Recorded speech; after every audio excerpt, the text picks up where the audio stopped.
નમસ્કાર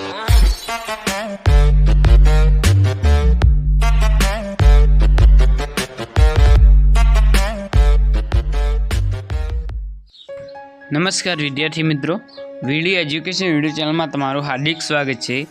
આજના વિડીયોમાં આપણે ધોરણ 11 માટેની પ્રથમ પરીક્ષાની બ્લુપ્રિન્ટ જોવાના છીએ। તેનો વિષય છે અંગ્રેજી પ્રથમ પરીક્ષા પ્રશ્નોનું પ્રિરૂપ। સમય છે 2 કલાકને કુલ ગુણ છે 50। અને જો તમને વિડીયો ગમે તો લાઈક કરો અને તમારા મિત્રો સુધી શેર કરો। જો તમે આપણી ચેનલ ઉપર નવા આવેલા હોય તો ચેનલને સબસ્ક્રાઈબ જરૂરથી કરી દેજો।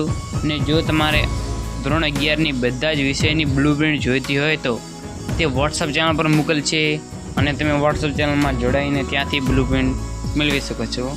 ચાલો હવે વિડીયોની શરૂઆત કરીએ। નીચે આપેલું છે હેતુઓ પ્રમાણે ગુણભાર, તેમજ છે વિજ્ઞાન, સમજ, ઉપાયોજન ને ઉચ્ચ વૈચારિક કૌશલ્ય। તેના પછી આવે છે પ્રશ્નોના પ્રકાર પ્રમાણે ગુણભાર, તેમાં છે હેતુલક્ષી પ્રશ્નોની સંખ્યા છે 15 ને કુલ ગુણ છે 15।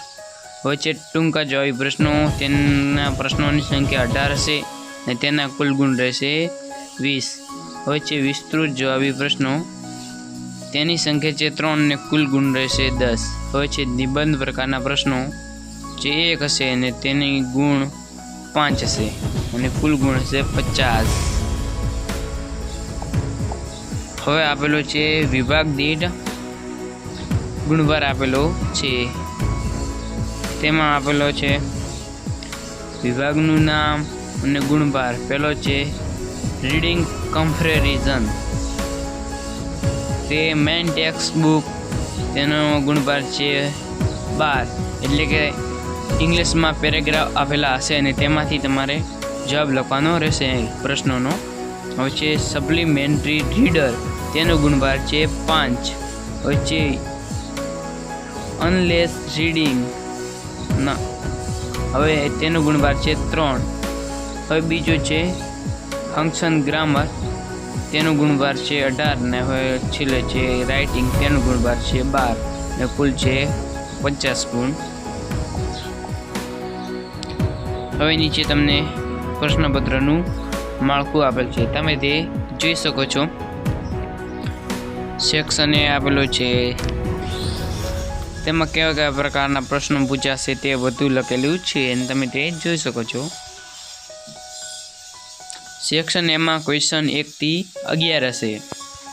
હવે સેક્શન બી, તેમાં ક્વેશ્ચન 12 થી 19 હશે।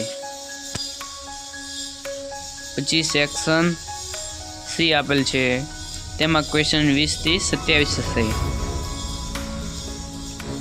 સેક્શન ડી આપેલ છે, તેનો પ્રશ્ન ક્રમાંક એટલે ક્વેશ્ચન 28 થી 34 હશે।